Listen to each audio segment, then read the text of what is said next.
पप्पू बाबू हाई ए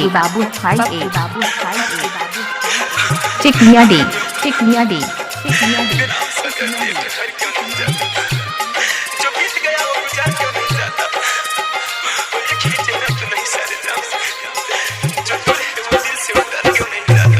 कि धोखा मिला जब प्यार में जिंदगी में उदासी छा गई। धोखा मिला जब प्यार में जिंदगी में उदासी छा गई। सोचा था छोड़ देंगे इस राह को, पर आज मोहल्ले में दूसरी आ गई।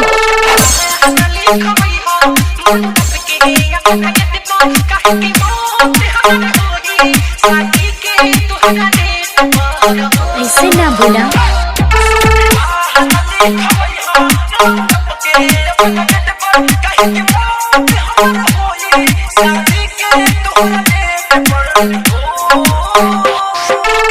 अरे हमें तो अपनों ने लूटा, गैरों में कहाँ दम था। हमें तो अपनों ने लूटा, गैरों में कहाँ दम था। मेरी किश्ती थी डूबी वहाँ जहाँ पानी कम था। पप्पू बाबू हाई ए चिकनिया डी चिकनिया डी।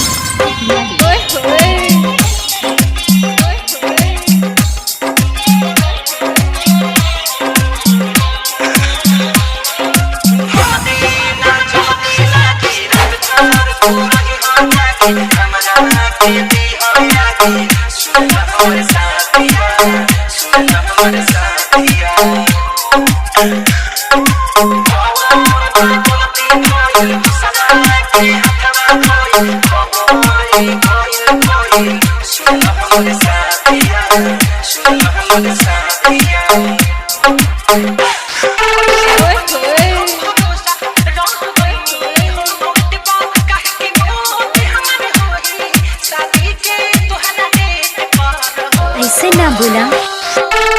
लोग इश्क करते हैं बड़े शोर के साथ, हमने भी किया था बड़े जोर के साथ। लोग इश्क करते हैं बड़े शोर के साथ, हमने भी किया था बड़े जोर के साथ। मगर अब करेंगे जरा गौर के साथ, क्योंकि कल उसको देखा था किसी और के साथ।